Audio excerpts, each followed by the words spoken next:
Hi, and welcome to Frame Within a Frame Explained. I'm your host, Shay, and today I have two lovely guests with me. Can you both introduce yourself? Hello, everybody. My name is Noella Mingo, and I'm a costume designer who also writes and directs films. Hi, everybody. Hope you're all well. My name's Damian Daniel, and I'm a cinematographer and filmmaker as well. Happy to be here. Thank you for coming on. I hope everyone who's listening this week's been going well, and if not, hopefully next week goes better. So, before we start, I just wanted to ask you both. I heard that you recently both went to New York. So, can you let us know about that and like what you were doing there? So, we made a feature documentary film called Fearless, and we made it ourselves. It's a completely independent production, and it's a film about six women who migrated to Britain after World War II. And they are all now aged between 78 and 90, but they're just these absolutely brilliant women. And Fearless got into a fantastic film festival in New York called the African Diaspora Film Festival, International Film Festival. And so we went to New York to be a part of the festival and to show our film and to do a Q&A. And it actually showed in Harlem, which was just absolutely fantastic. So we had a really good time. Yeah, as Noella said, it was making a film is hard enough. Getting it out there is even harder. So it's so nice when a festival does select your work, which makes it really, really special. So for us, and especially for New York, which is such an amazing place, cinematic place, to go out there and represent our film was really, really cool. There was actually also another element to the film, to the trip, is that both of us, I should actually point out that Noella and I are wife and husband. And we've made this film together, but we've both got quite a lot of family in New York. And so for them to be able to come, which they did, and see the film and witness our Q&A afterwards was really cool. That sounds great. So, moving on to Noella, I kind of want to ask you about the earlier starts in your career as a costume designer. I mean, I feel like a lot of my career has happened almost by accident. So I actually started my life in film as a makeup artist, and I worked as a makeup artist in various films as head of department. But there was a couple of directors that I worked with that knew that I sewed and made clothes. And one of them in particular, a fantastic director called Jack Price, said to me one day, Noella, I've got this project and I need some things made for it. And I know you normally do makeup, but do you think you could try making these things for my it was a TV commercial. And I was like, oh yeah, I love sewing. I'll give it a go. And so I designed the looks of all the characters and I made all these costumes. And it was sort of like word spread really around the people that I worked with. And suddenly everybody was asking me to design costumes for their shoots. And so I sort of migrated into doing that.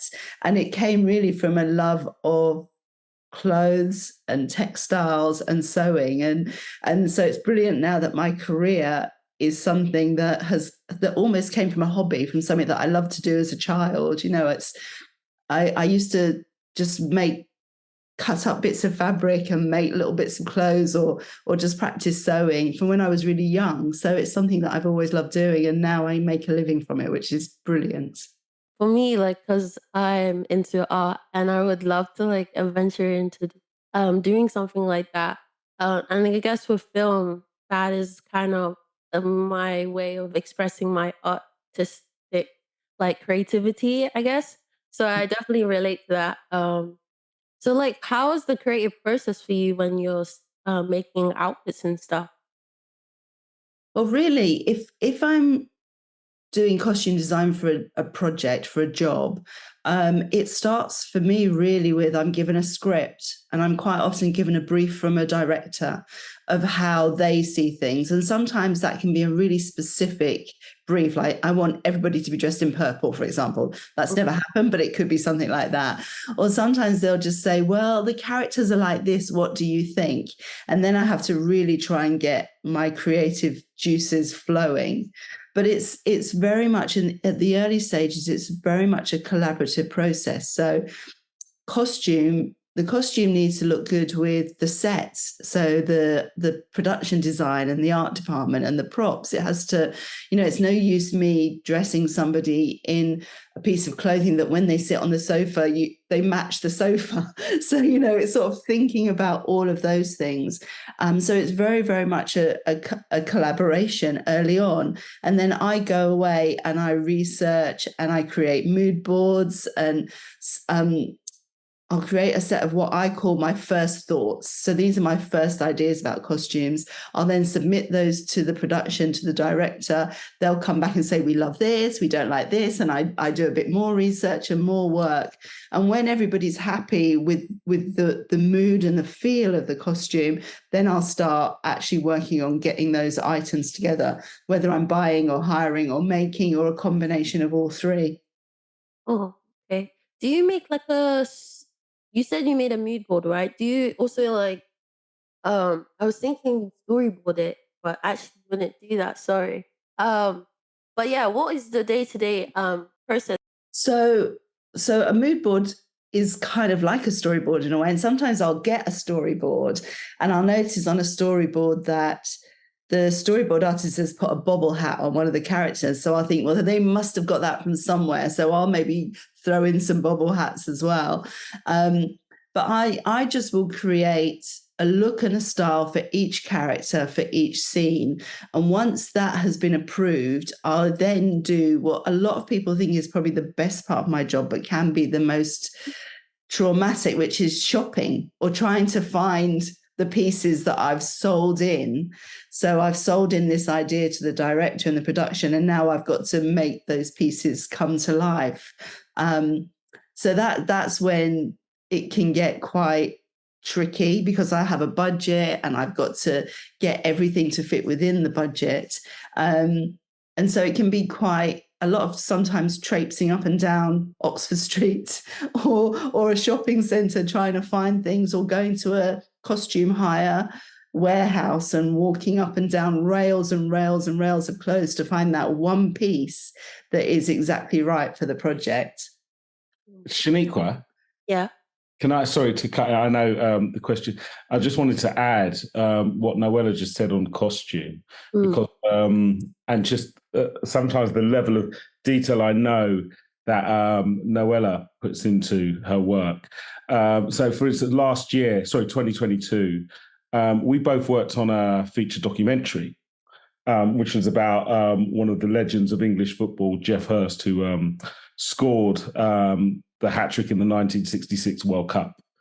And so we did a kind of recreation scene which involved the actual match, which was England against Germany in 1966, and where we shot over one night in East London and went through, recreated the goals that were scored. And Noella, we had a team, we had an England and Germany team, plus the referee. And so this is 1966. And I know Noella trying to source 1966 England and Germany football kits is quite, not only would that be very, very expensive, I just don't think they're not around. So Noella created the kits. We're talking 22 kits, 11 England, 11 for Germany, and the referee's kit, which she made from a black collarless shirt, if I'm correct, and taken off a white collar for and the cuffs to fit and create the badge as well, because it was all done on a budget. It's funny because the referee, well, the football kit was so unlike anything that footballers would wear today, and the referee kit was so unlike it. And I was so proud of my work. And I know this is probably something you're going to ask me later about things you've been really proud of, but I was so proud of my work. It looked amazing, Mm. especially the referee kit, right? It looked so good. I'd managed to completely replicate this 1966 referee outfit.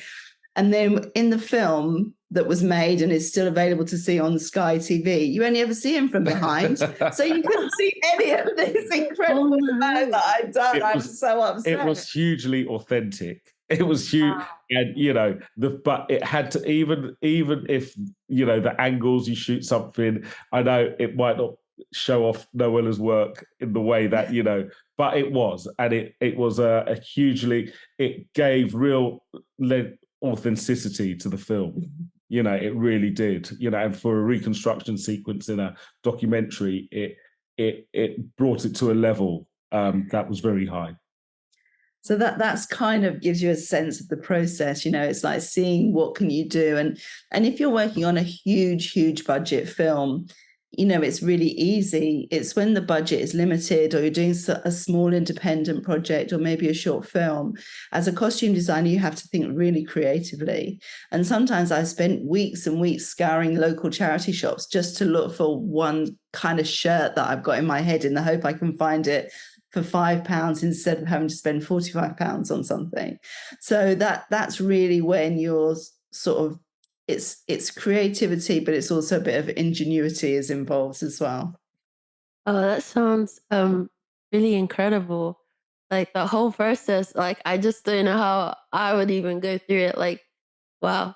Um, yeah, I guess the next question you kind of basically answered. What was the fondest moment in your career, and would you like to go back to that moment?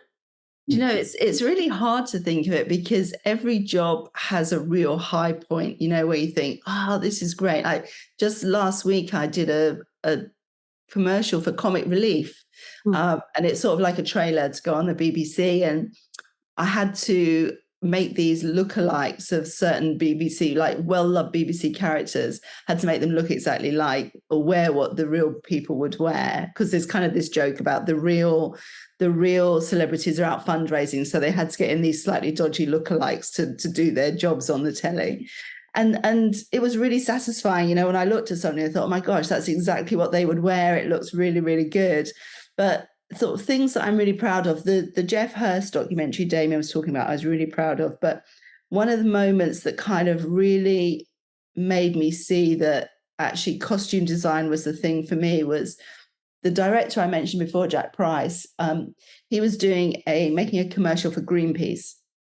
And it was this real sort of top secret thing because it's Greenpeace, it could be quite contentious. And the whole point of it was to make a big impact. And he asked me to make exact replicas for children of all of the costumes that the main Star Wars characters wear. So they had to be, we weren't allowed to use any real sort of like dress up costumes that might exist for those characters because it was for Greenpeace, and there was the possibility of us all being taken to court by the film company. So I having never really watched this film, it's one of Damian's favourite films. He made me watch it. And then I literally made something like 30 costumes for all these different characters. And they look so good. It was just absolutely incredible. I just sort of watched all these little kids wearing these, with fake moustaches and all these things like the real characters would have had. And I just thought the way you can transform a person through costume is incredible. And so that was really one of my moments that I think of as something I was incredibly proud of and really happy to be a part of for many reasons. It was a really great cause. It was about saving the planet. And it was also just like really good work, I thought. And it made me see that I could do it and I could do it well. And then I guess in the opposite version of that question that I just asked, what is the least fondest moment of your career that you wish to never be in that type of environment again. If Um, so quite often, one of the hard things about costumes is a lot of people have a lot of opinions about a lot of things. So, we might have agreed everything, then you get everybody dressed and people will go, is that what we meant? And I'm like, yes, that is what we meant. That's why they're in it. So that can be quite frustrating. But I did a job one time that I thought was going really well. And then it was a commercial, TV commercial.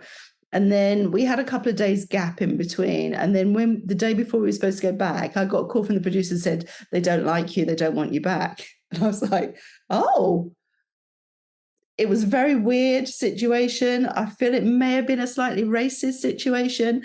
But anyway, they still had to pay me. So although it was sort of, for me, it's sort of heartbreaking and devastating to sort of essentially get sacked off of something, to get fired. But I don't believe it was anything I did. I think it was a situation, some sort of political type situation somewhere else. But that's something I would never want to happen again. It's only happened to me once in my entire career, and I'd never want that to happen again. But things like that do happen. And for people sort of starting in the business, I would say, always do your absolute best. And then if things go wrong, that it's not because you haven't done everything that you could do. And you have to just sort of accept that sometimes these things are beyond our control, and then just get on and do the next job. Mm, yeah, that's really terrible that happened to you. I'm really sorry that happened. But at least it hasn't happened again, and I hope it never does. What would your advice be to your younger self? I think, I did a shoot recently, and a lot of it was interviews with people. And there were people that were really successful at what they did, but they all said they had imposter syndrome. And I think, I've worked in this business, I've been freelance for a really long time, longer than you've been alive, right? But still, every time I go to do a job, there's that little bit of imposter syndrome. And I think what I would say to myself, and I should back before, and what I should say to myself now is, and what I would like to say to anybody starting the business is, you can do it. And if you get a job, it's on your merit. So we've got to forget this imposter syndrome and just accept and believe that we are good at what we do. Mm, that's a great advice. So Damien, I have a question for you now. Okay.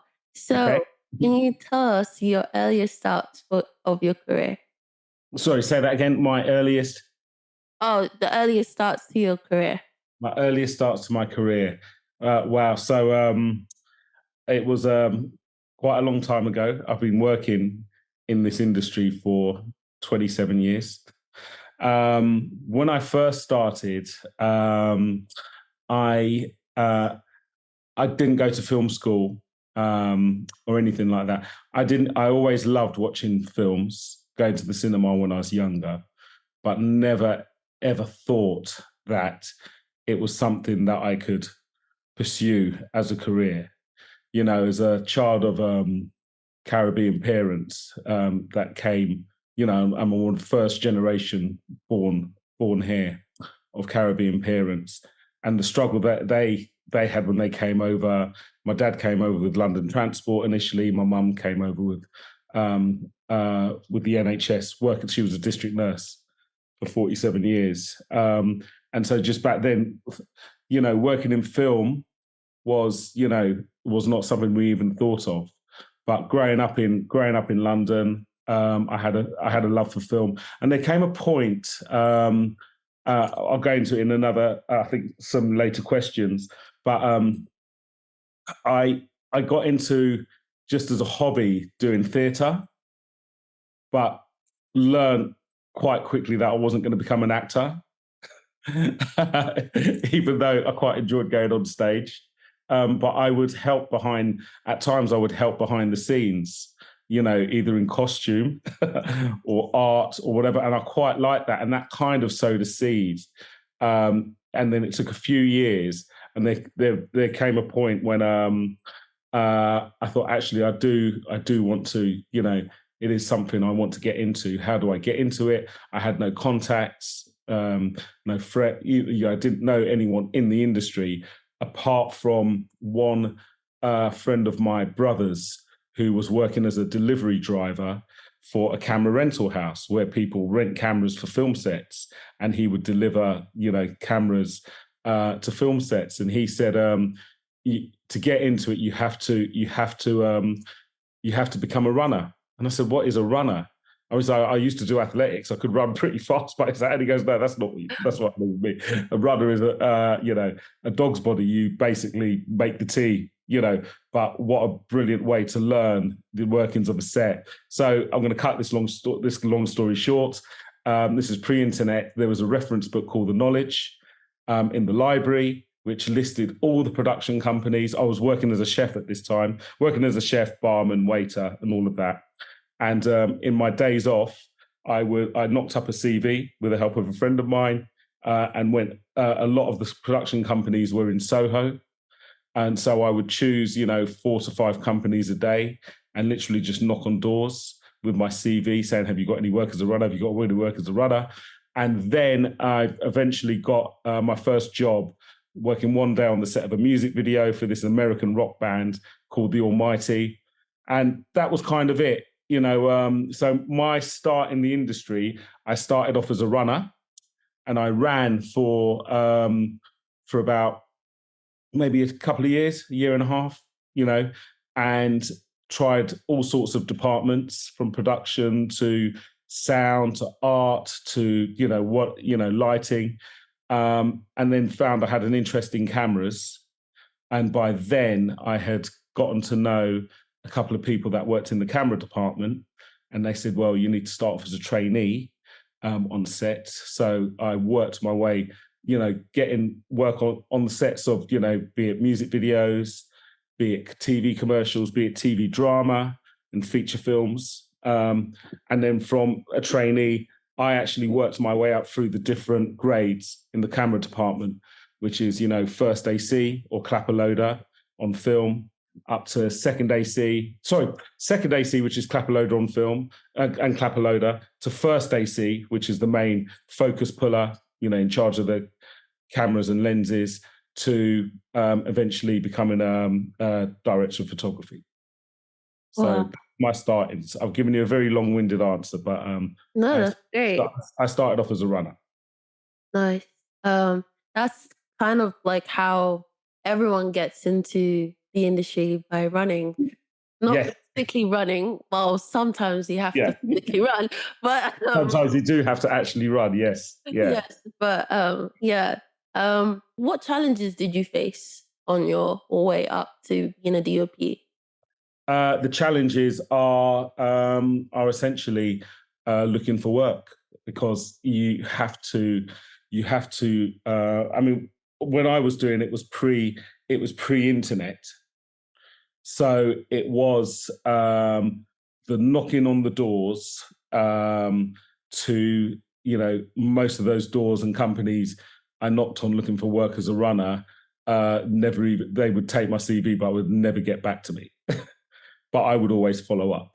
And I would literally become a pain in the backside, by ringing up, and but being friendly and polite as well, but just trying, and just trying to find a way in, until, once one started, it wasn't exactly a floodgate, but you've got to show dedication, you've got to show enthusiasm, and you've got to work hard, and it's one of those industries where it is really, it's not who you know is the be all and end all. You've got to have that who you know, along with your hard work as well.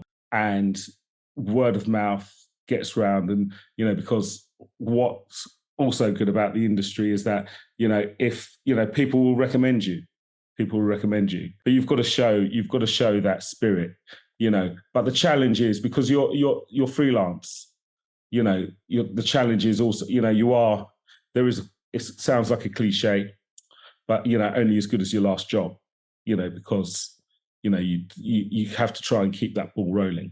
Mm. Yeah, I think that's very true. As I'm currently in the midst of all that, as I'm trying to look for work. Luckily, I have it's not exactly work. I have a internship happening this week that's coming up, and I'm Fantastic. really looking forward to it. But yeah, I can definitely say, even though there's the internet now, I would say it's still quite really hard in a Mm. sense. But I do think that back in the day, it was definitely even more hard because, I mean, the internet has made it, more accessible, mm, which is great. But still, to get anywhere, there's those fundamental principles that you have to have in yourself. You've got to make people like you and want you. mm. You got to make sure you're not disposable. In the earlier starts to your career, what advice would you say to your younger self? Advice to my younger self, because I didn't know at the time, I took, the rejection a little bit to heart, you know, and I would tell myself that, you know what, that's an unnecessary emotion because you've just got, it's knowing your own true self-worth as well, and knowing that you can do this. But obviously you don't know everything. Of course you can't know everything, and you'll never know everything, but everything goes into that bank of experience. Mm. Do you know what I mean? And you got to make sure you're open to those experiences and to that knowledge. So maybe my advice would be don't be too serious on yourself. Yeah. I would say that to myself because I think I have a lot of doubt sometimes. Like, I doubt my ability to perform well, I guess. Yeah. And I guess I can't really deal with criticism too well. Like, even if it's nothing to do, I have to tell myself it's nothing to do with me personal. It's just like I just need to do better at this. Um, and yeah, I definitely agree with that advice. And with criticism, it's it's it's whether, because criticism can really help you if you feel that it's valid, and the criticism is coming with a valid point, or you think it's a valid point. So you can either kind of choose to accept some of it or dismiss it. But it's it it's not just letting it wash over. If it gives you something to think about, then maybe it's worth listening to. Well, sometimes it can give you the drive to prove people wrong, Yeah, you know. But it is that thing about don't have imposter syndrome. You yeah. know, we've got to have, we don't believe in ourselves. And it is a constantly learning process where there's always something new. There's always a new system or something to learn, especially when you're starting out. There's so much to learn. But have the belief, you're in that you're on this path for a reason, and take in everything that you can and just keep pushing forward. And also we're in an industry or an art form that is probably one of the most, it's a very subjective. Mm. People, it's very subjective, and that's, you're dealing, what works for one person isn't going to work for another, and you couldn't have it more laid out than in film. And people are watching things through their own lenses, which is informed by their own experiences or backgrounds, which is informing that point of view. Do you know what I mean? So you kind of have to learn. We love it when everyone's praising what you've done. That's easy. That's easy. But the ones that aren't, you kind of, all right, you take it on board, and you work out why. But we have to deal with it because people are always going to be judging Yeah. and criticizing anyway. Yeah. What is it like being a DOP, and why did you choose that role instead of the others? So we might have touched upon it in my last answer. I've experienced all. Are you talking about other roles in the camera department, or other roles in film? in film in general, I yeah. In yeah, the other departments. Mm, Yes. When I was running, and I mentioned it before, running is brilliant because, yes, as well as making the tea and doing all the errands, it's a really it's a really interesting place to be able to watch and observe without any pressure because no, you're not in one of those responsible jobs. You know, you're working hard. And so I made sure that when I was running, I didn't know anything about cameras. I just wanted to be on set, you know, and I knew I wanted to be because I tried also production running in the office, and I knew I didn't want to didn't want to do that at all. I know I wanted to be down on set where all the action was happening. You know, that was, to me, that just felt natural. And so I was lucky enough when I was running that I landed early on to run on a couple of TV game shows. And what was good about them is they would last for, you know, maybe a month, 2 months. So I kind of aligned myself with the technical crews, with the lighting, you know, so kind of became their runner, you know, and I did that, you know, with sound, with lighting, with art, with camera. When I saw the camera department, I just thought it was just really cool. I thought, actually, you're creating these fabulous pictures, and the tech and the kit is really, really interesting. So that's kind of what drew me towards camera, even though, but back then, then I got interested in working in the other, you know, experience in the other levels in the camera department. But even back then, I didn't really have a thought to become a DOP because that just felt too stressful. I kind of like working with the kit and working with crews, but it was certainly above all the camera that drew me, you know, more than the other departments. Even though I loved working in the lighting department, I really liked working in sound. You know, art department I thought was too messy and too dirty. But amazing what they do, and without it, you don't have a piece. But yeah, it was the camera. I thought actually the camera department seems pretty cool. You definitely say to young people, go and try like different departments. Don't just stick to like, because Abs- like a lot of young people have a set goal and they limit themselves from trying different things. I feel like. Yeah, it's quite a hard one actually because if if you think probably the majority of cinematographers out there have gone to film school and have had a single focus. Probably from a young age, picked up, you know, you hear the story, oh, yes, when my dad gave me a box brownie or my dad gave me a Super 8 camera. Do you know what I mean? You know, so that, you know, and if you've got that singular focus, that's brilliant. I mean, I didn't have that. So to me, it was it felt like the natural way of getting the experience.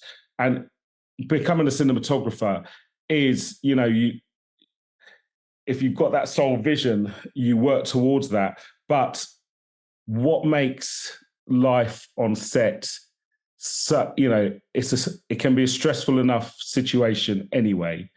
But having a real respect for what the other no one department can do without the other when you're creating a piece.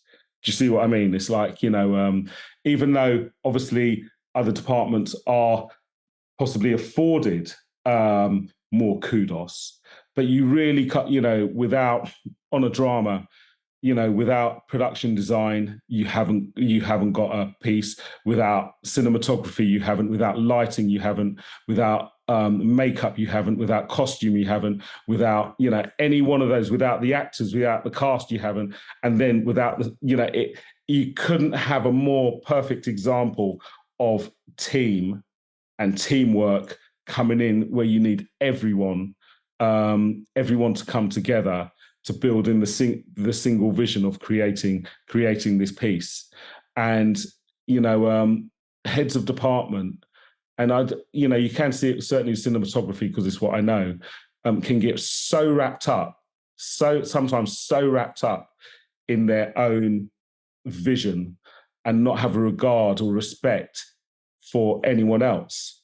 And when that happens, yes, you still might complete the piece, but surely you want to be creating and completing this piece, which is hard enough anyway, but with the joy and fruitfulness of everyone else.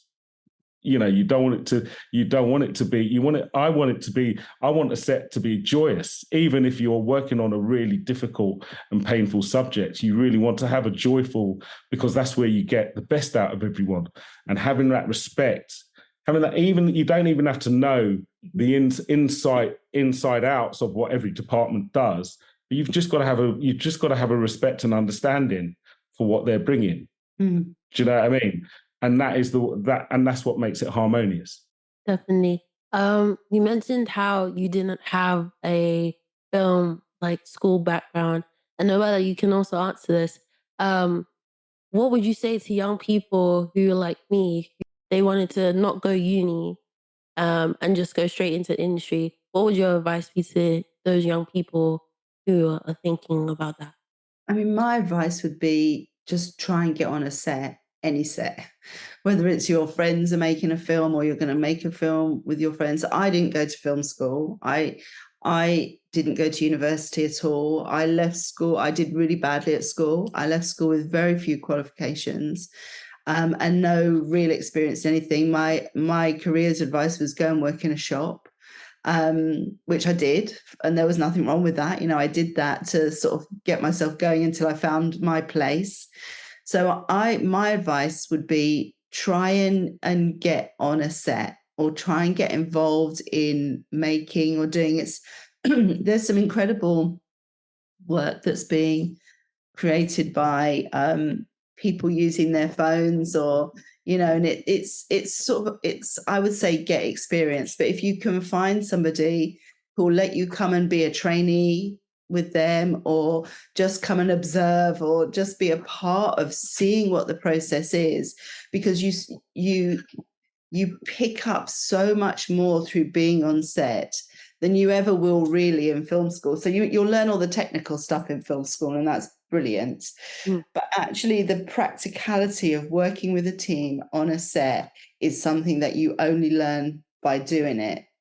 So if you can, look at the list of names as it goes up at the end of a film, and see if you can find some people, or find somebody, or just try and get some practical experience, I would say.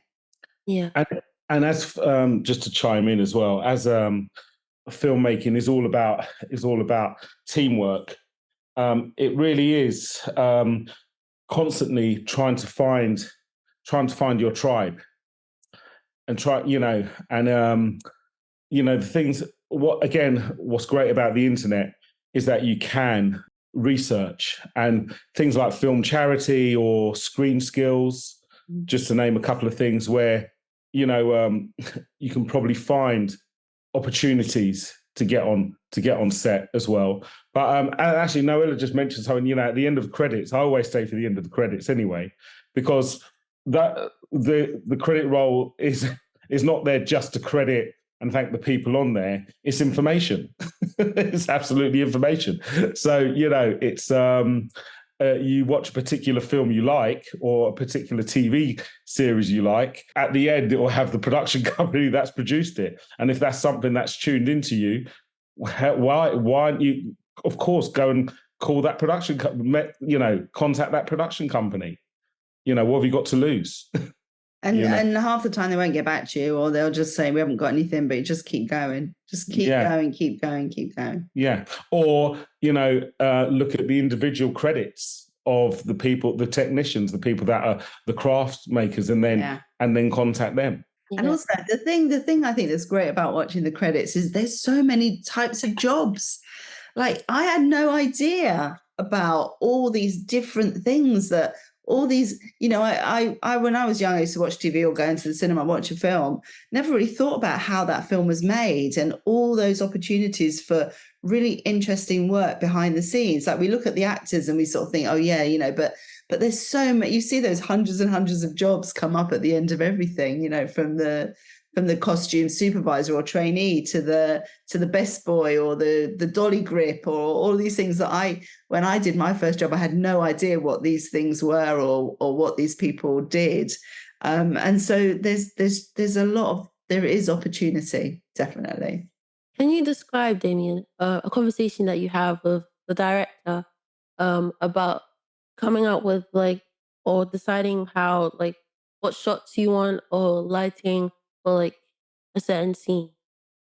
Yeah. So with making a film, or be it a short film or a feature or a TV drama, narrative drama, and this is obviously more than documentary. It all the planning and the preparation. Without the prep, you're on a hide into nothing. You have to do your work and all of that. And it all with those particular, it all stems from the script. After with the director, we'd come together and we would break down the script, the scenes, and talk about, one would talk about the general feel that we want to convey, and again, it's such a collaborative process, but between the director and the DOP, this will come in the form of, sometimes it will be obvious, it might be, a certain emotion or, whatever, but certainly a director will have in mind source references, which could be from films or could be from books or could be from artwork. I had one recently. I shot a short film in November, and the director, when we had quite a few days where we sat down and went through it, and he would pull out certain paintings from a certain painter, which not only explained, sometimes it would be the color palette, but sometimes it would be the framing to, to express certain emotions in parts of the film, and then, and then other emotions for the rest of the film. Do you know what I mean? So, you sit, and you talk about angles, you talk about aspect ratios, what is better, whether it's, you're looking for a boxier, narrow aspect ratio, or you're looking for a widescreen.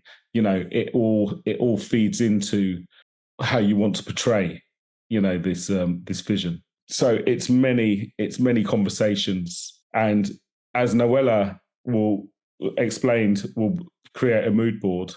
I'll do a similar thing. I'll do a lookbook, and the lookbook is, maybe pulling off screenshots from certain films or TV, programs, and seeing different styles of lighting, and not to copy them, but well, sometimes you might want to try and copy them, but but this is the mood. This is the mood we're going for, and that could be, like I say, TV frame grabs from TV programs, could be stills from comic books, could be and from other books, So that's how you go about that process. Would you say that you need to have like a good relationship with your director? Absolutely, absolutely. If by the time that you've got to that stage where you're breaking down the script, you've probably ascertained that you're having a fairly decent relationship with the director, because it is one of those from the first meeting, and when you're talking about the vision, you'll know whether you can get on with that person or if they can get on with you. But yes, you have. If you haven't got a good relationship with the director, it's not impossible, but it's going to be very, very hard, to be completing completing anything decent. Have you had any challenging experience with any directors or Yeah, yeah, I have. I mean, in 27 years of working in film, it's not always going to be rosy. But touch wood, most of my experiences have been positive, and the people I've met in this journey, have become very good friends and all of that. But there are, things, certainly longer running shows and TV shows. I've had the pleasure, and privilege of coming on to as, shooting second unit or additional ones. And there was a particular, I'm not going to name it, but a particular show that I've been doing some work, and I've done quite a few gone on quite a few times. But we all have bad days. And there was one day that I went on and just nothing was going right at all, and I had to come in on this scene. Where we had our own brief, but then I had to come in on the main unit to add an additional camera, angles and all of that.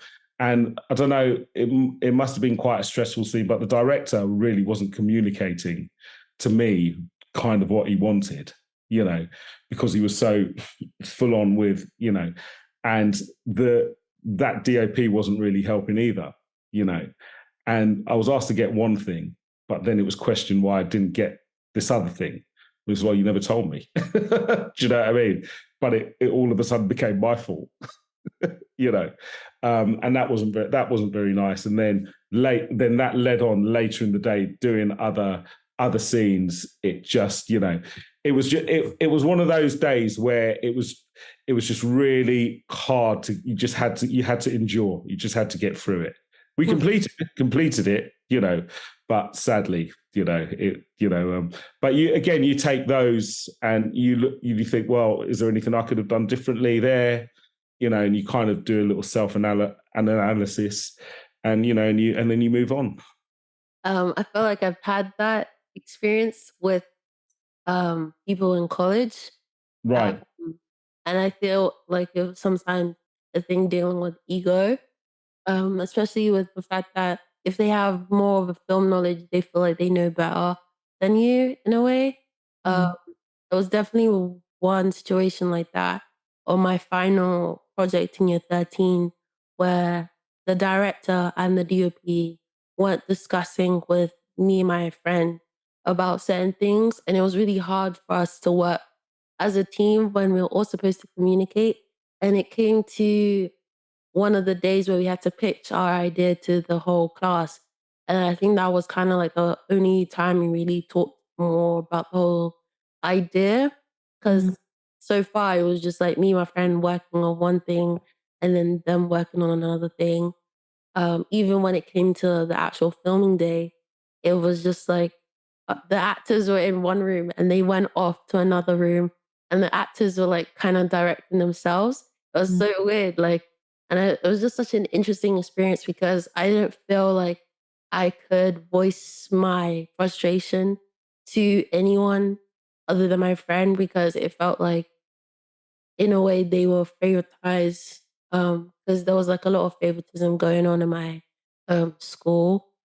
And because they done so much that the teachers believed that they were right in any way. So it was really hard to, I don't know, it's just like an interesting experience, and being able to overcome that as well, because obviously in the end, we all passed and we were able to produce something that was decent enough. But it was really tricky because it's like, how can you make a film without any communication? So, yeah. That's the sorry, dude. That's the thing. It's the communication, and probably in all the situations, my horrible situation, your difficult day, your problems with the DOP and the director. It's when the communication breaks down, and I think that's the thing that we have to all sort of really work on all the time. And it's not always easy, but it's the communication that makes the team work, really. But well done for still getting your film made and for passing, because you pushed through and you made it work. And that's so much of what we do. That's the truth of it, especially if you're making independent films or low budget films. It's that being able to keep pushing through and making it work. I mean, and look, we're all complex beings, aren't we? With our own securities and insecurities, and some people are better at dealing with them and keeping them at bay, or others aren't, and bringing that into set. And the one thing with film, like many other industries is internal politics and all of that always happen. Do you know what I mean? You know, and so I mean, and that is also part of the journey of life, is just having to deal with that as well. You know, because obviously you don't know what people are bringing personally their own thing into you know into the day, you know, and like, so some people are better at dealing with it than others. But yeah, that is one of the sides that you just kind of have to try and navigate and deal with, you know. Yeah, definitely. Noella, I didn't ask you this earlier, but I think you did mention it in your introduction. So you said that you do like many different roles, behind the scenes roles. Um, can you tell us what it's like and which one is your favorite? Gosh, so I suppose I would say I love writing. I really love writing. And I quite often, I always keep a little notebook with me because I'll have an idea about something and it might just be a word. Like I wrote down ages ago, pub quiz in my little notebook. And then I was asked whether I could write and direct a short film for some students to act in. And Damian was going to shoot it. And I was just like, oh, yeah, of course, of course. And then when it got to the point that I had to actually write something, I was just like, oh, I need to write something with 5 characters. Blah, blah, blah. So I go through my notebook. I'm like, oh, okay, let's find an idea. And I saw, pub quiz. I thought, I'm going to write it about a pub quiz. It's going to be a comedy about a team in a pub quiz. So, and I love having the time to sit down and actually write. I really, really love it. And as I said to you before, I didn't do very well at school. I didn't really come out with any qualifications. I could barely write my name, you know, but I've discovered I love to write, and I just write, and you know what it will be. And sometimes I just, like, I've been writing this story about two little girls who are sisters, and it may never be anything other than this thing that I've written down, and I may never show it to anybody, or maybe we'll make it into a film, or it'll become the basis of something else. But that's something I just love to do, and it's something that I discovered, nothing to do with writing at school. It's just something I discovered that I really like and I enjoy. So yeah, I would say out of all the things I do, that is my favorite. I love working on set. I love doing costume design. I love working with actors and directors. I love all of that. But I think if you said to me, right, Noella, you can do one thing, I would say I'd love to write. I've been trying to get into writing a bit more. I don't think I'm the strongest at it, but I'm trying to get into it a bit more. Because the way I write, and I want to ask if you kind of write like this. I write to music. I feel like it's the easiest way to come up with ideas of like how my story would take place in this like music world. I don't know how to describe it, but like the vibe of the music helps me come up with a certain character and their background and stuff. I don't know if that's something you've ever done before, but yeah. And that's such a great idea, actually. And it's really creative because the flow of the music will help with the flow of your writing.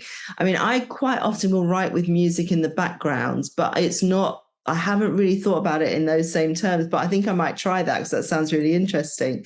But something that I love to do is I will sometimes just go and sit in I love to, basically, I'm nosy. I love to listen to other people's conversations.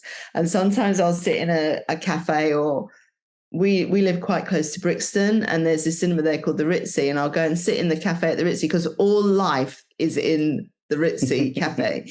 And I'll just sit there and I'll listen, and I'll hear a snippet of a conversation or the way somebody says something, and it might help me form a character. So it might be nothing like the person that said it, but just the way that they might have phrased a sentence or described something will just set my mind going. And then I think because I've never been taught to write, I don't particularly write probably in the way you're supposed to write. I just write. So I just sit there and I bang it all out and write, and then make sense of it all afterwards. So I don't sort of censor myself as I go through, because I think when I used to do that, I think, oh, that doesn't make sense, or should that be there? And it sort of stops your flow almost. I don't know if you find that with your music. Like, I don't want to get out of the flow when I'm writing. I just want to write, and then I might look back at it and think half of those words aren't even real words, you know. But I'll do that afterwards. Yeah, I do that a lot. I think I'm trying to keep up with consistency with it, because like I feel like once I have it going and then I stop, then I lose kind of the flow of everything. And it's Yeah. really frustrating. But I'm trying to do a thing where I day by day I write a little bit of something, like an idea comes out from like just sitting on the bus, and then oh, something just pops up in my head, Mm. or seeing like something, or like I just have one of those bursts of inspiration, and then I'll be like, okay, and I type it on my phone normally just to like note it down, and that's kind of how like come up with ideas nowadays. So yeah. I think that's really good. So I don't know if you find this, but quite often, like I've been toying with something in my head, and I just sort of, I go to bed and I'm like, I'm going to sleep. And then I wake up and I've got 15 answers to the things. So I do that. I get my phone, try and type it really quickly, because I'm thinking I shouldn't be on my phone. I'm supposed to be sleeping. But yeah, I mean, having that phone it's so instantaneous as well. You know, sometimes if I'm writing in my notebook, writing longhand, my writing gets really bad and I can't actually read what I've written. But when you do it on your phone, I think it's such a handy device to just get stuff down. And then as long as you remember, it's like today we were chatting and I suddenly remembered something that I'd written on my phone yesterday that I thought, oh, I need to do something with this. So I wrote it down and I'd completely forgotten about it. So I think the thing I have to do is remember to go back and look at what I've actually written in my phone. Yeah, definitely have to do that. Yeah.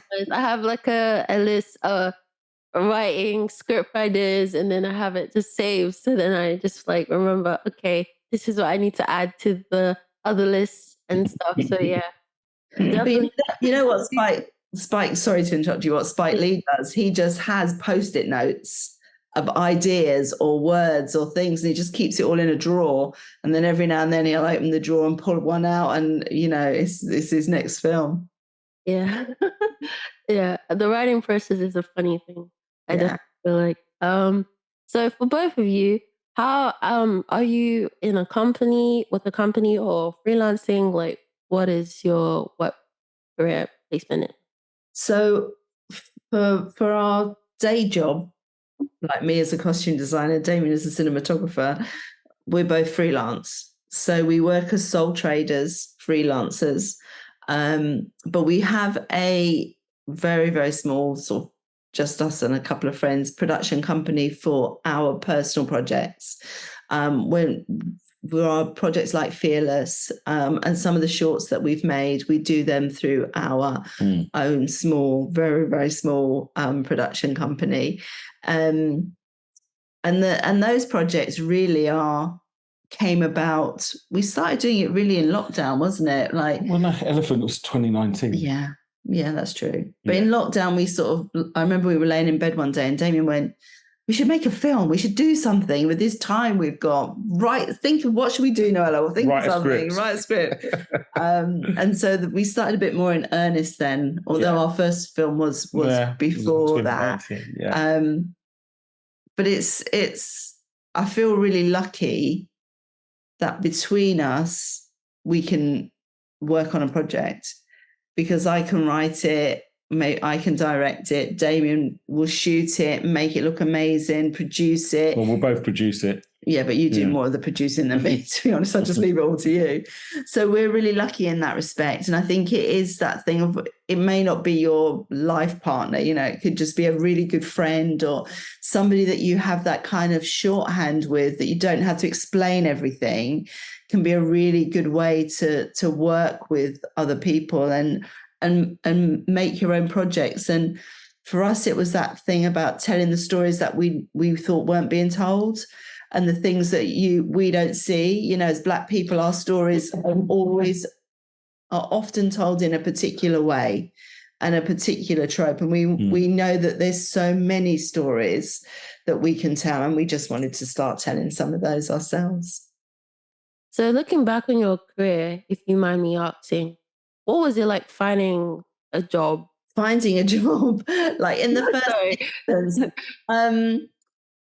So when I went freelance, I have an amazing cousin. You should probably interview her at some point. Her name is Alison Edwards. She's a makeup artist. She's just done head of makeup and hair department on the last 2 series of Death in Paradise. And she does a lot of big TV shows. She's an amazing, amazing person and makeup artist. And she was working on a TV series. And we were really tight when we were younger. And then we just, when you become an adult, you don't see your cousins quite so much. And we just were doing our different things. And I bumped into her on a tube station. And she was like, "What are you doing?" And I was like, "What are you doing?" And she said, "Oh, I've got this TV series. Why don't you come and work on it as well?" So I went and worked on the TV series with her. And that basically was my first sort of freelance job. And it was brilliant. And we shot for months. And I was like, gosh, this is amazing. You can do one job for months and then you can have a bit of time off and then find another job. And so it kind of started like that, really. And so slowly I built up contacts. So people who knew me, liked how I worked, maybe I'd assist somebody or be a trainee, or not a trainee, but I mean, maybe I was a trainee, or just join the department to help out. And then you work with more and more people and they like you. And the other thing that I did a lot of, I used to do quite a lot of music videos for very long hours and virtually no money, and short films for free, because it gave me an opportunity to meet people and work with directors who were maybe up and coming or people who were just starting out, and just get to know people that way. So, I mean, still now, we'll both, if it's a project we really like and it's like an interesting team, if I can, I will work on somebody's short film and do it for free. If it's going to help somebody or help me, or it's interesting, or I love the script or whatever. So, and that's a way to sort of meet people. And that's what I did, really, that got me started. Have you ever felt questioned about your skill based on your appearance or gender? Sometimes it's hard to know, because you don't know what people are thinking. I mean, quite often, even now, I'll be on a set and I will be the only non-white person. I was on a set last week where I was not only the only non-white person, I was the only female of the whole crew. And it can be a bit intimidating, I think, especially when you're young, because you sort of feel the responsibility. And I think as people of colour, for want of a better expression, there is this feeling that we have to work twice as hard to get half as far. We have to prove ourselves that much more. And I'm sure there are instances where people have looked at me and thought, "Oh, there's a black woman on the set," But it's hard to know, really. Obviously, somebody's hired me, might be a producer, or a director has specifically asked for me. So that there's always that sort of comfort in that. I know I have been on a set recently where I was told by somebody that, "Oh, we were told you were white." Somebody actually said that to me. It was just like so bizarre. I mean, my name's Noella Mingo. It couldn't sound more something. I don't know, but I feel like I'm sure I've been judged, but I wouldn't necessarily know I've been judged, because I'll always do what I'm supposed to do, and often a bit more than I'm supposed to do. So they might have judged me when I walked in, but one way, but I hope when I walk out at the end of the day, that people will judge me differently. Yeah, I mean, as Noella said, it's hard. I mean, over the last few years, I've been in, because I've got an agent, and my agent has put me up for quite a lot of things. She's got me in the room, and I've had meetings for, fairly biggish dramas and they can be obviously quite intimidating because you're in a meeting with not only the director, so the director who you haven't worked with before, who you're one of a pool of DOPs that are being put up for this job, both with the exec producers and the producers, and you're on a Zoom call and you've got these screens and faces and they're kind of trying to work you out. That, and you have to, with those meetings, really do your homework about, especially if it's quite a famous show and that has already got a set style. So it's hard one as a DOP. You can't go in there looking to change it, but what else can you bring? What else can you bring to it? But you can done as much homework and try to get on with them and show them that you can do it. But inevitably, you're going to get rejected from it. You don't know whether you're getting rejected because just they didn't buy into you, or you don't know, because it's still the people, when it comes to race, obviously the people that are pulling the strings and making the decisions, and the executive producers and the heads of these things aren't from the global majority. Do you know what I mean? So you don't know what are.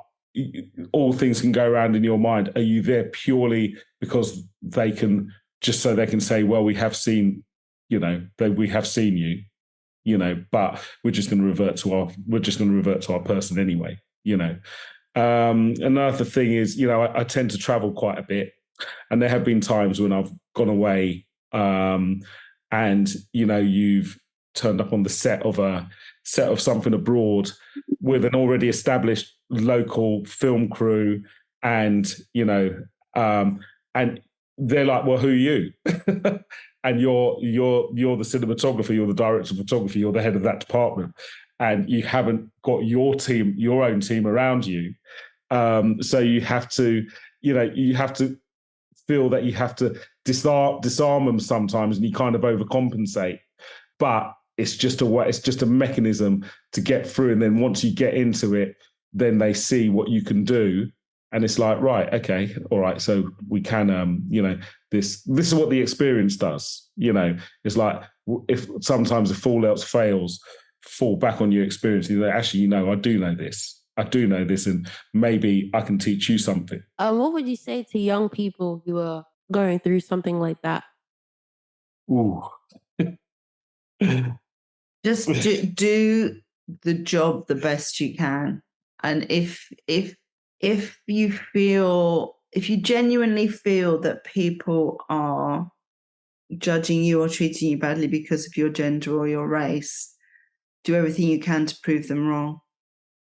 It's hard. I'm not saying it's not hard, because sometimes you want to react, but you maybe have to respond and just take it, but prove them wrong and relish in proving them wrong, showing them what you can do. But it's hard. It is hard. The industry is definitely getting better. You're seeing more faces, more young people from all sorts of backgrounds. But it's hard if you don't come from a connected or privileged background. It can be hard, but there are opportunities. The fact that we've both made it and we both manage as freelancers proves that it can be done. Find your contacts, find your people. Like Damian said, find your tribe. Who are the people that get you, that you can work with and give you a chance? And there are great production companies out there. There really, really are. And people are trying on some level to be much more diverse. But it is really tough with because it's the things that can kind of take you off guard. It can be the little microaggressions, and just the pure ignorance of people sometimes. And you think, for goodness sake, and when it's just hard enough just trying to get the job in hand done, I mean, I guess if people are going through that on set, I suppose it's maybe just trying to find, hopefully there is someone on that set who, who's an ally, and if there's a way of just talking it out, it's so hard because there's not one set way. Do you know what I mean? Because if you're just on that set for a day, at least think, well, I never have to work with these people again. Do you know what I mean? But if it's something that's going on for months, that can be tough. It's trying to find those allies. But also, there are obviously, bodies out there like Film Charity and stuff like that where you can perhaps report instances of bullying. There's also a director we know started an organisation called Call It. Call It, yeah. Where you can anonymously report things that happen so that they can be, and it's backed by ITV and a lot of the big production companies. And it's a way to affect change. So you don't have to say, my name's Noella and this happened to me today. You say what's happened to you and you give this amount of information so that then within the industry work can be done to stop those things happening. So more on your working experience together. What is it like working with each other? I mean, I really like working with Damian. He's a really good bloke and he's really creative and supportive of me. And we work really well together and it's really enjoyable. And we're not just saying that, it's actually true. And sometimes we collaborate with other people and then we come home and go, oh gosh, it'd be so much easier if it was just the two of us because we can sort of, like we might just be sitting on the sofa watching something, we can talk about things and we can just, we have that, we've been together a long time. So we have that sort of shorthand that we understand each other.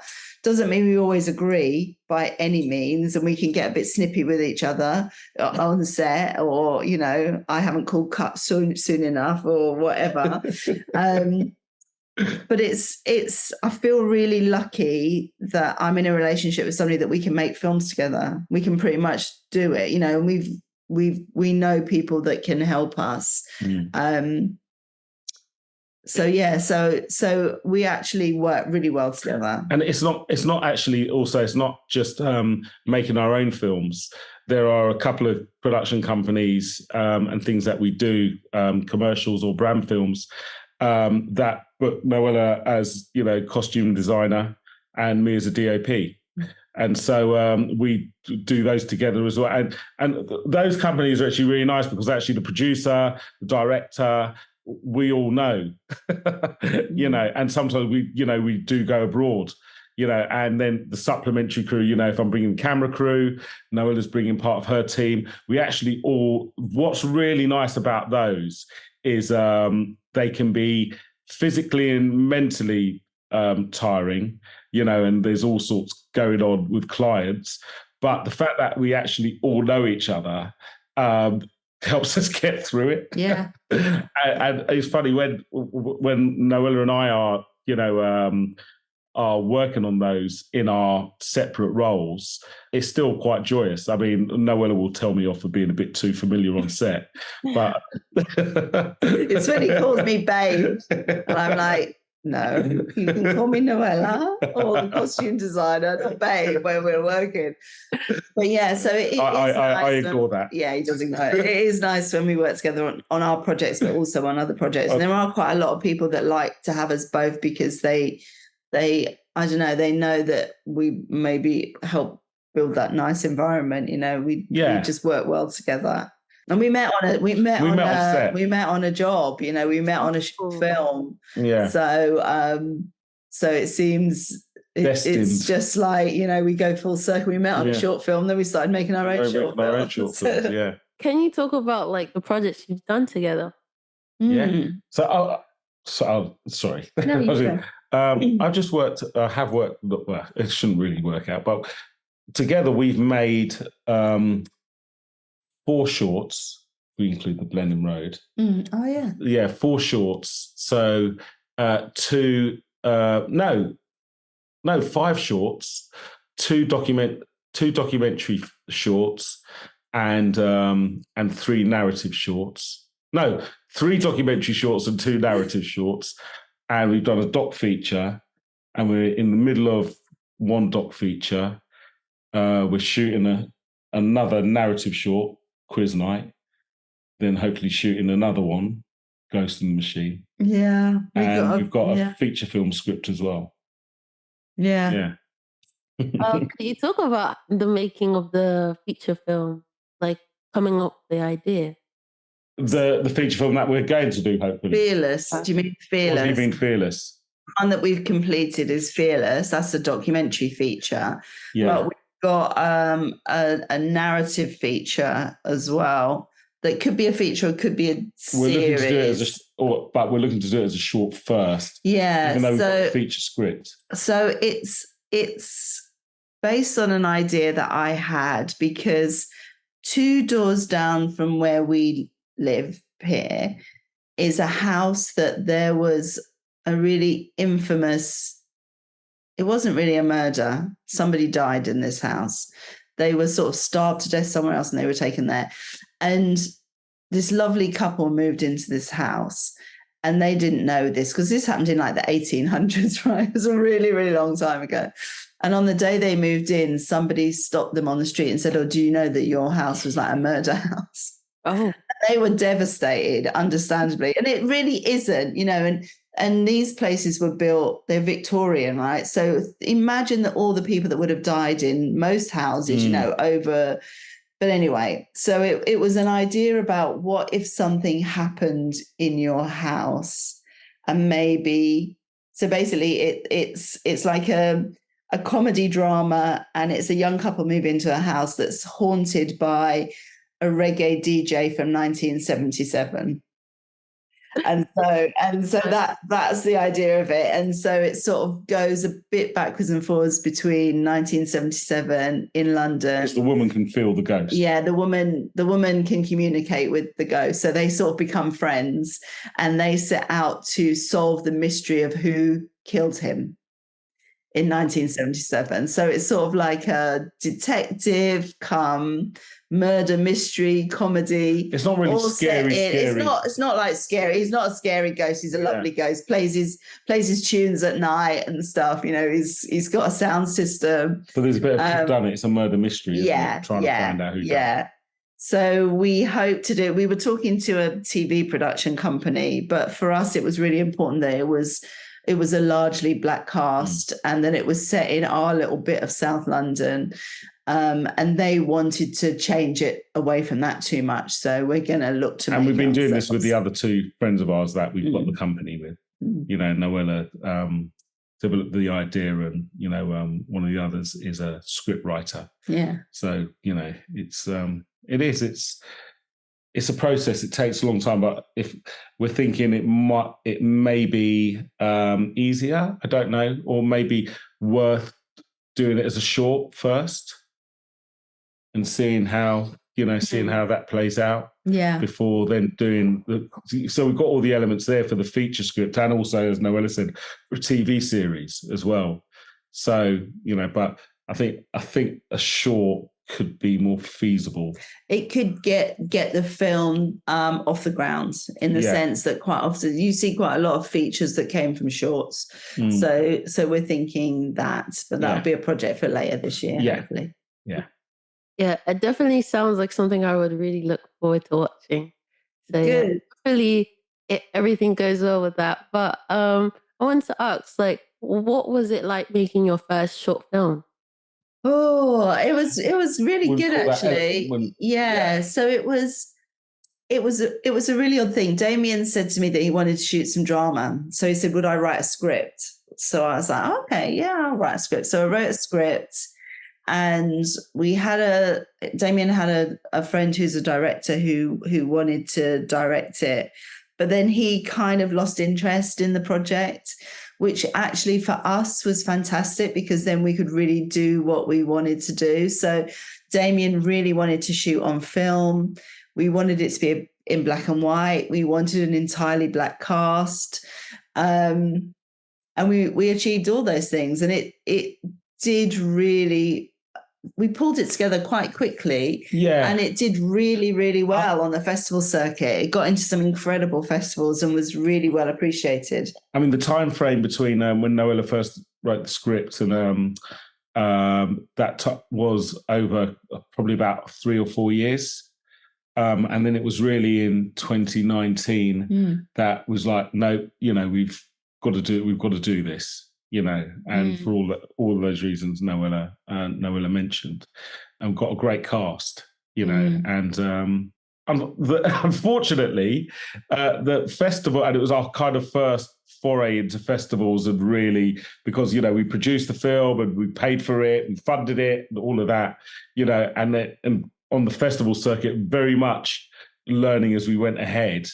But it got into some really interesting festivals. Big festivals. But the gutting thing was that it was 2020. So the world was in lockdown. So it got into really cool international festivals, but we couldn't travel anywhere. But what the festivals did, they did a fantastic job of doing them online, really good online experiences. But having experienced going to festivals a couple of years previously with another film that I shot, I just that in-person festival is so, and for our kind of first film that got into some really cool festivals, they were all online, which was brilliant, but we couldn't travel. But that was brilliant. But as well as the festival, I mean, it got to the stage where we were able to enter it into the BAFTAs. But it didn't get past the first round. But that's by the by. But what I thought was really special about that film was, as well as the festivals, I was getting asked to screen it at museums and educational places, mainly in America. But it also got shown in front of a Parliament Select Committee in the Houses of Parliament 3 times, with MPs talking about, mental health, So it's where a film is kind of elevates to more than just a story or images on the TV screen, where they're having an active discussion about it in the hallowed halls of power. Is it really hard to trying to make everyone believe in your vision and actually getting people to push it, send it off to festivals and stuff? Is it really tricky from the sounds of it? It sounds like, but how do you overcome that? Sending it to the festivals is easy because we do that. So we do that. The hard thing is getting people to get your film. Yeah. Because when you send a film to a festival, somebody will watch it to decide whether it should progress to possibly get into the festival. But you don't know who's watching it. You don't know whether they're distracted by something, whether they just don't like it, whether, you just don't know. And it's completely out of your hands. Yeah. So there's and they'll never say to you, your film hasn't got in because of this. They just say, sorry, your film hasn't been accepted. So you have to, I mean, it's horrible when you find out that your film hasn't been accepted. And it can be a bit heartbreaking, because if you've made a film and you think it's brilliant and you love it, and then nobody else, it doesn't get in any festivals, or nobody else seems to get it, it's really hard. But I always feel that making a film, Damian says making the film is the easy bit. Making a film isn't easy. Making a film takes a lot of hard work and dedication. And if you've made a film and you're proud of it and you've shown it to people and they love it, whether some festival programmer gets it or not is frustrating, but it's by the by. So it's the festival circuit is the way you get your film out there. But I feel like sometimes, especially as Black people, we got to find other ways, because our stories aren't always going to be picked up by these festivals, especially something like Fearless, which is about these 6 old women telling their stories, and none of them are famous. They're just regular old women, but they've got amazing lives and amazing stories. And a lot of people don't get it. But then we sat in a screen in a cinema and watched it with nearly 200 other people who were whooping and cheering and crying and laughing along with them. So we know it's a great film. So if the festival circuit isn't the way to get it out there, we have to find other ways. And I think that's what we as a people are really good at. We're always looking at different ways to do things. And that's what's so brilliant about young filmmakers, is they don't go by this, oh, this is the way you do it. you They have just to do do it. it this way. They just They'll do find it. another way. People find another way and do do what it. works for them, whether it's YouTube or whatever. And that's fantastic. And that's what we need to do more of. By the way, our film Elephant, you can actually see it. It is out there online, so I can give you the link. Yeah. Oh, is it on like a YouTube channel or? No, it's just it's free to watch on our Vimeo page. Oh, Yeah. I will check it out after this Yeah. podcast. Um, and yeah, so can you tell like the audience like how like the submission process a bit more, like how to send over like your short film for those who are making short films and trying to find festivals to send it to? I think Damian is the festival guru in our relationship.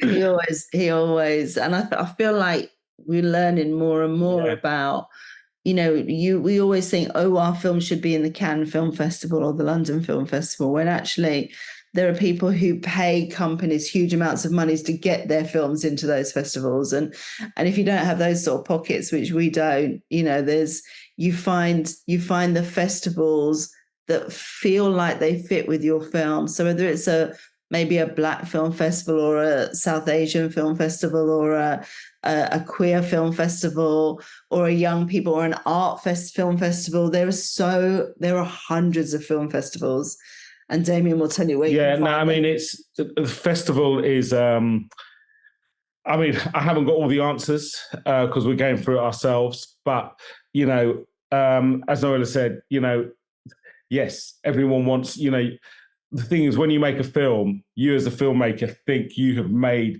the absolute film, and it's, how can anyone not buy into this and like this film? This is our piece and we're telling our truth and it's unique and, we've made the best film ever. And it's good to have that confidence in your film. You have to have it.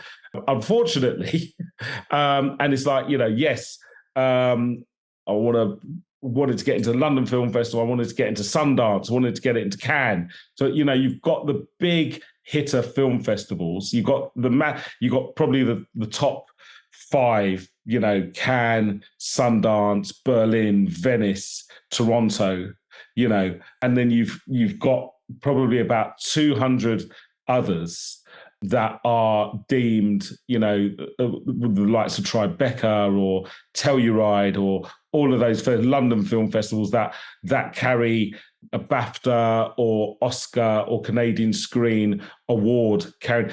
The thing is, those festivals, if you're sending your film as an open submission, short films will probably be a little bit easier than features, we've been learning, because most festivals will be able to program more short films than they will a feature. But truth be known, if you haven't got some kind of relationship or link to that particular festival, or if in your film you haven't got recognized or public figure actors, or if in your film your producer isn't linked from an open subject, it's nearly impossible to get into those festivals. Because but one, there are other festivals. Because I'm just talking about the big ones. Because one, because they're so big, so they're actively looking for the films that have those people in them. They've got the producers aligned to them. Do you see what I mean? But also they get thousands upon thousands of submissions a year. Sundance will get 12,000 top submissions across the board to screen a program over a week or 10 days of 240 films. So the chances of your film getting in is really hard. Do you know what I mean? So as Noella said to me, it's like, what do you deem as success? Is success your film winning the audience award at Sundance? Or is your success, can be as actually we've made this film, just making it is hard enough, So you've got this achievement, you've made this achievement. So then is you've got a multitude of other festivals. This is where it gets tricky, is looking for the festivals that you think your film will resonate with, or you think your film, it aligns with, you think, okay, I've got a better chance, because also the submission intake of those films isn't as much. So you've got maybe a better chance of getting your film selected. But even that's not the big, but it's those festivals that, so they're not the award ones, but they will put on screenings, and they have their audience. They have their loyal audience and people that want to see not the mainstream. So that is Film Freeway is kind of probably, and whether your audience has heard of it, but Film Freeway is a kind of one-stop shop for festivals. The thing is, there's 12,000 festivals a year. So you do have to spend a lot of time kind of researching to see if that, and it is quite time consuming, because once you find festival you think that your film might fit into, then you need to actually look at that festival and see what films they've played in the past, the years before, to see if there's a bit of a trend going. Do you see what I mean? And there's another organization called Festival Formula that you can pay a lump sum, and they will place your film where they think it will resonate with. But even with Festival Formula, they have to accept your film. It's not, we're still learning it. We're still learning it. And as Noella says, the festivals are great. I mean, I love a festival, and it's the main way of independent filmmakers of getting your film out there. But there are other, it's trying to find other ways of getting, approaching museums or education. Do you see what I mean? Just trying to get, because you can end up spending quite a lot of money as well. Speaking of money, how do you get the budget for your film? So for our film, touch woods, we work in the industry, in our respective fields, and we put money aside, and we've been able, because we have gone for funding before for our films, but we've been turned down. So we thought, what, hell no, we'll just do it ourselves. And thankfully, the basics in making a film, I'm a cinematographer, so I've got camera kit, we can make, and plus also have knowing some really good, lovely people as well, who editors, composers, and so we can band together to, we are, it's not the same for everyone, but just personally for us, we've been able to do it that way. And the people we've known over the years working in the industry help us. Yeah, but also an exchange of skills as well, because we help a lot of people out as well. So it kind of comes back. I think a lot of people kind of go out for that route. If you know people who can help you, it's easier to have them, so it's less people to worry about in a way, I guess. But it is easier for them, so I understand that. I mean, for instance, the exchange of skills is quite interesting. There have been times we've had a location to film in. For one, I can remember quite a few years ago, was a restaurant, and they let me film in there for free. And I offered to do their food photography for them, for their menus. Do you know what I mean? So I think that kind of transference of skills is, I think is probably worth more than a monetary thing, I also wanted to ask, how is it transitioning from a short film into a feature film? As you said, you did a documentary about older women and how their experiences and stuff. So how was that like? That did start life as a short film, actually. We made a short, and it was called When I Was Younger, and it had 4 women talking about when they were youngers. And everybody who saw it loved it. It got into quite a few festivals, did really well. People, like somebody said to me, a couple of people said to me, I could listen to those women talk all day. Because, it's just when you hear, when you hear these stories of, when you see an old lady, you think she was always an old lady, and you forget that she was once young and wild. Excuse me, sorry. So because of the success of the short, we thought, let's make a feature. So we added in a couple more women, and we put in a lot of archive and social history from the times when they were young to sort of bring their stories to life even more. And actually making it, in terms of interviewing the women, was fantastic, and it was relatively straightforward because they were all women that we had some sort of connection with. Getting the archive and music licensing was a whole new world for us. And archive footage is so expensive. It's eye-wateringly expensive. And we didn't really have the money to do that, but we were able to persuade people to do us deals for special licenses for 2 years. So that helped. And then we had this film that we did this screening in a cinema in front of a lot of people who loved it, and we thought, this is the best thing ever. And then we just started getting rejection after rejection after rejection from film festivals, and you sort of think, wow. So it's definitely been harder. It's a longer process. It's a documentary, so I think making a narrative feature on a very limited budget will be hard work and will take a lot of time. But I think the big difference that we've found is it's much harder getting a feature out into the world than it is a short. Mm. There's more opportunities for shorts because the whole point of a short is that it's usually less than 15 minutes. So a film festival might be able to take 10 shorts, say, but they might only want to take 2 features. So you're up. It's a much harder hill to climb, but it doesn't stop us. Onwards we go. We'll carry on putting these women's stories out into the world, and we will make, I'm sure, a marvelous feature about a ghost in Penge at some point. But it's definitely a big leap. Yeah, certainly been learning a lot. Yeah, it's a learning curve, but it's a lot of fun. It's a lot of fun.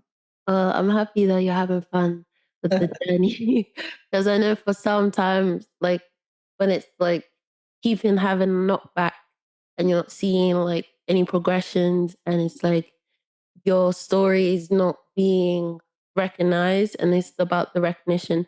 But even though it's like, I definitely like what you said, when you're so proud of a project that you made and you want it to be shown to like millions and stuff. And for the sake of your creativity as well as the people who took part, like that all goes into it. So, but still having that mindset, like that humble mindset that yes, even though I might be knocked back, it might not get into festivals, not many people are going to be able to see it or enjoy it, but I'm still proud of what I have done. And I think for young people to like hear that from you both is definitely like something that to like keep in mind and stuff.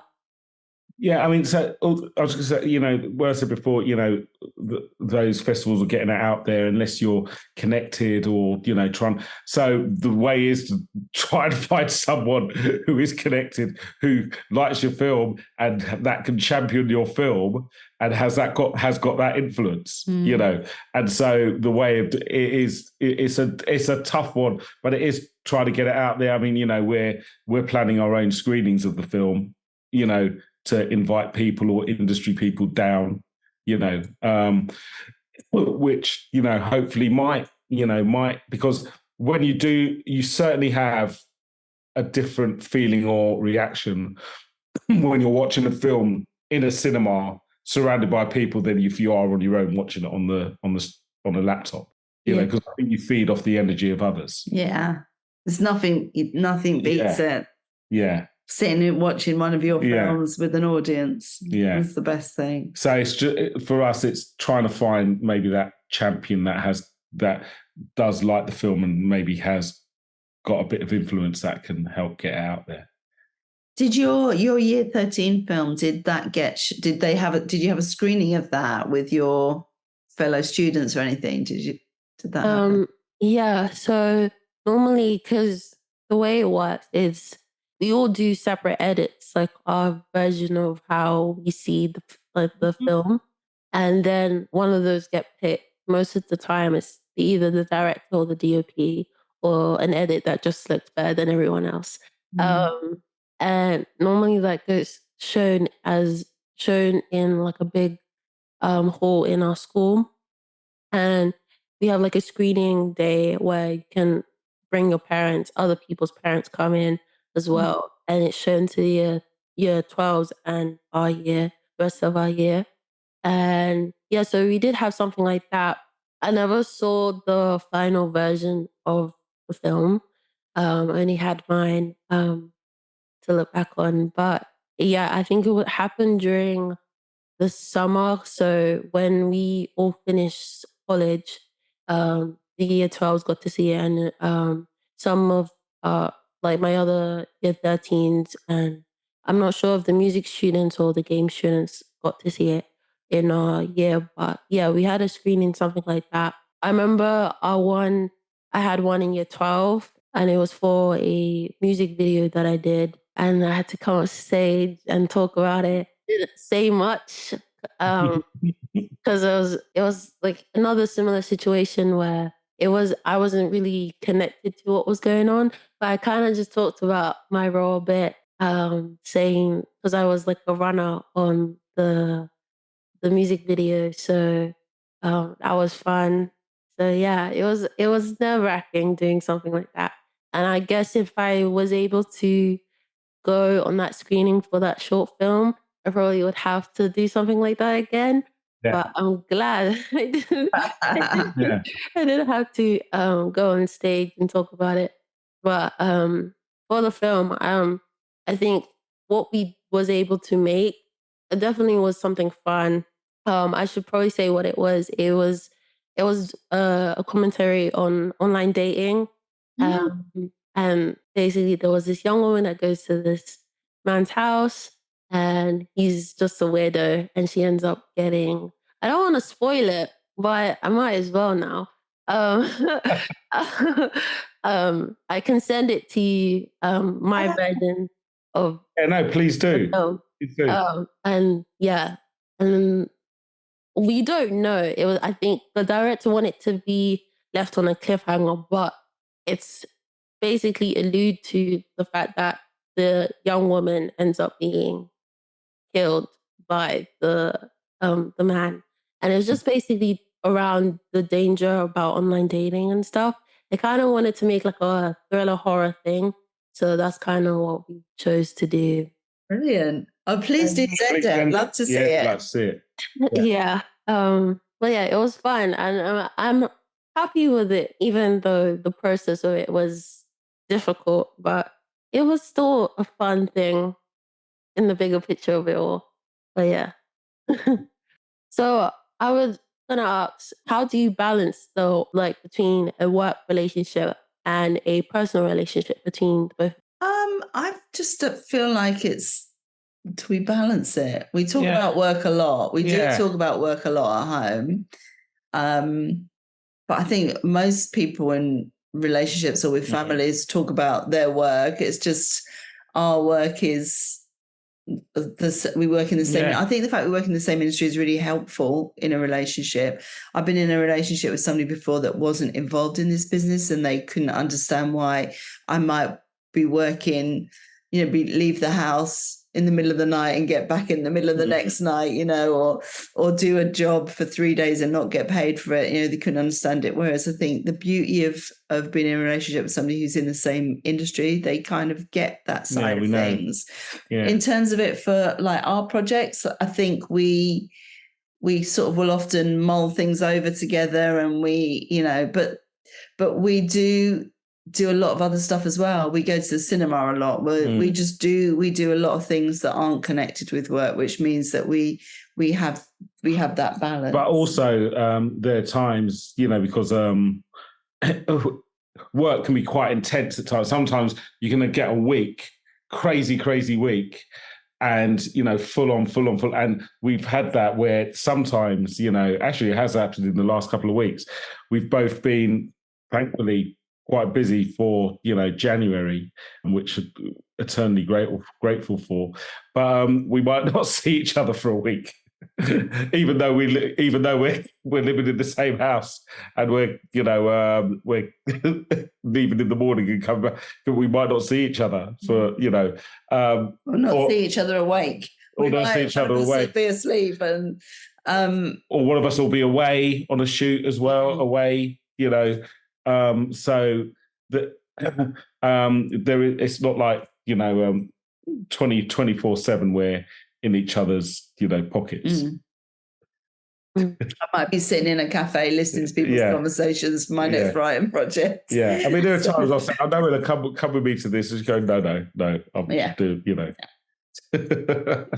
What would you say is your advice to young people who either have, like, they want to collaborate with friends or their partner, and dealing with that, balancing that work and personal relationship? What would you say to them? I'd say the most important thing is that you communicate. So make sure you're all on the same page, that you're trying to achieve the same thing. If there's something bothering you, or you're upset about something, or it's not going the way you want, just take a beat and think about how you want to communicate what you're feeling. So rather than just be angry or upset, just think about why am I feeling this? What's not working the way I want it to work, and communicate that clearly. Because if we can all communicate, then we all know what everybody's thinking, and we can make things work. It's when you don't say what you think, or you hold it back, or you get angry, that's when it all goes wrong. So it's just take a moment. I remember somebody said to me once, a really long time ago, they said, respond, don't react. And I don't often succeed, but that's what I try and do, to just not go, just sort of stop, take a minute, think about what is it I actually need to say or do in this moment, so that we can carry on and it not all go wrong. Yeah, I would. I think I would echo that. And it's it's not just young people. It's you ever heard of La Haine? Came out in the 90s, 1992, and La Haine means hate. And I know this was meant to be light-hearted, right? it's set in the Bonneuil, the Parisian suburbs, and it follows three friends who live on this estate.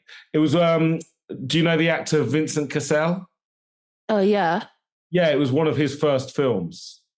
I think it's the film that actually brought him to prominence, or one of the films, 1992, La Haine. And these three friends that live on this estate, and their friend has been beaten up by the police, and he's critical in hospital. And so there's the tensions are simmering in the estates, and it's set over a kind of day and a night, while their friend's in hospital.